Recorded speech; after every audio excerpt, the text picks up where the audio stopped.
नमस्कार दोस्तों, आपका स्वागत है आपके अपने YouTube के चैनल वर्ल्ड लाइट टीवी में और मैं हूं आपका दोस्त पुष्पेंद्र। दोस्तों, आज हम आपको दिखा रहे हैं खजुराहो के मंदिर जो कई सौ साल पुराने हैं। वो आपको नज़र आ रहे हैं। देखिए, आप हमारे संग बने रहिए। इस वीडियो में हम ऐसे ही अच्छे वीडियो आपके लिए बनाकर लाते रहते हैं। तो हमारे चैनल को अगर सब्सक्राइब नहीं किया है तो सब्सक्राइब भी आप कर लीजिएगा और वीडियो को लाइक कीजिएगा अगर अच्छा लगे तो। दोस्तों, खजुराहो भारत के मध्य प्रदेश प्रांत में स्थित एक प्रमुख शहर है जो अपने प्राचीन एवं मध्यकालीन मंदिरों के लिए विश्व विख्यात है। यह मध्य प्रदेश के छतरपुर जिले में स्थित है। खजुराहो को प्राचीन काल में खजूरपुरा और खजूर वाहिका के नाम से भी जाना जाता था। यहाँ बहुत बड़ी संख्या में प्राचीन हिंदू और जैन मंदिर हैं। मंदिरों का शहर खजुराहो पूरे विश्व में मुड़े हुए पत्थरों से निर्मित मंदिरों के लिए प्रसिद्ध है। खजुराहो को इसके अलंकृत मंदिरों की वजह से जाना जाता है, जो कि देश के सर्वोत्कृष्ट मध्यकालीन स्मारक हैं। भारत के अलावा दुनिया भर के आगंतुक और पर्यटक प्रेम के इस अप्रतिम सौंदर्य के प्रतीक को देखने के लिए निरंतर आते रहते हैं। हिंदू कला और संस्कृति को शिल्पियों ने इस शहर के पत्थरों पर मध्यकाल में उत्कीर्ण किया था। विभिन्न काम क्रीड़ाओं को इन मंदिरों में बेहद खूबसूरती से उभारा गया है। खजुराहो का मंदिर एक सभ्य संदर्भ, जीवंत सांस्कृतिक संपत्ति और 1000 आवाजें जो शेरे ब्रह्म से अलग हो रही हैं। खजुराहो ग्रुप ऑफ मॉन्यूमेंट्स समय और स्थान के अंतिम बिंदु की तरह है, जो मानव संरचना और संवेदनाओं को संयुक्त करती सामाजिक संरचनाओं की भरपाई करती है। जो हमारे पास है सब रोमांच में यह मिट्टी से पैदा हुआ एक कैनवास है जो अपने शुद्धतम रूप में जीवन का चित्रण करने और जश्न मनाने वाले लकड़ी के ब्लॉकों पर फैला हुआ है। अब हम बात करते हैं इनके इतिहास के बारे में। दोस्तों, खजुराहो का इतिहास लगभग 1000 साल पुराना है। अपने क्षेत्र में खजुराहो की सबसे पुरानी ज्ञात शक्ति वत्स्य थी। क्षेत्र में उनके उत्तराधिकारियों में मौर्य, शुंग, कुषाण, पद्मावती के नागा, वाकाकट वंश, गुप्त, पुष्यभूति राजवंश और गुर्जर प्रतिहार राजवंश शामिल थे।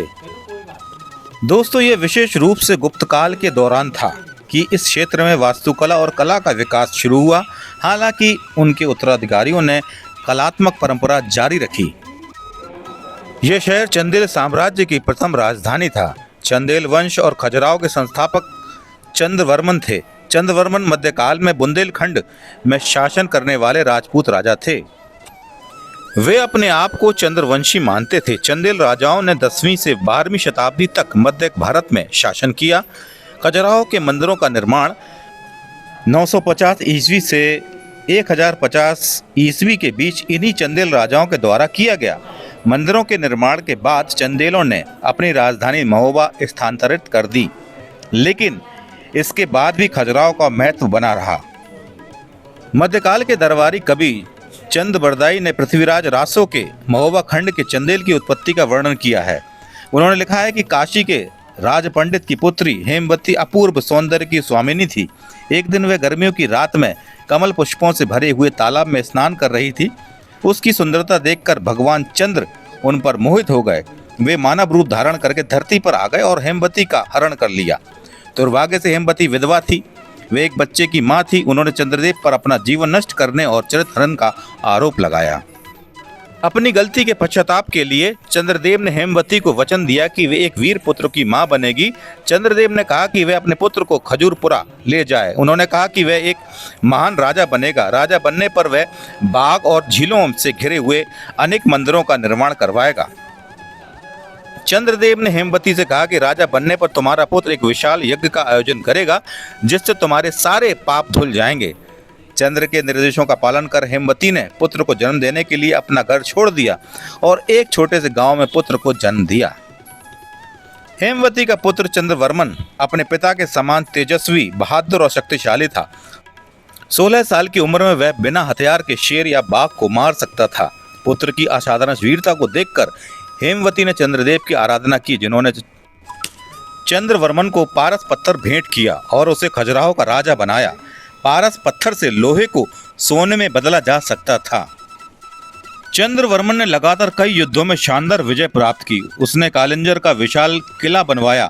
मां के कहने पर चंद्रवर्मन ने तालाबों और उद्यानों से आच्छादित खजुराहो में 85 अद्वितीय मंदिरों का निर्माण करवाया और एक यज्ञ का आयोजन किया जिसने हेमवती को पाप मुक्त कर दिया। चंद्रवर्मन और उसके उत्तराधिकारियों ने खजुराहो में अनेक मंदिरों का निर्माण करवाया। दोस्तों, खजुराहो जाने के लिए अपनी सुविधा के अनुसार वायु, रेल या सड़क परिवहन को अपनाया जा सकता है। रेल मार्ग: खजुराहो रेलवे स्टेशन से दिल्ली, आगरा, जयपुर, उदयपुर, वाराणसी, भोपाल, इंदौर, उज्जैन के लिए रेल सेवा उपलब्ध है। दिल्ली और मुंबई से आने वाले पर्यटकों के लिए झांसी भी सुविधाजनक रेलवे स्टेशन है, जबकि चेन्नई और वाराणसी से आने वालों के लिए सतना अधिक सुविधाजनक होगा।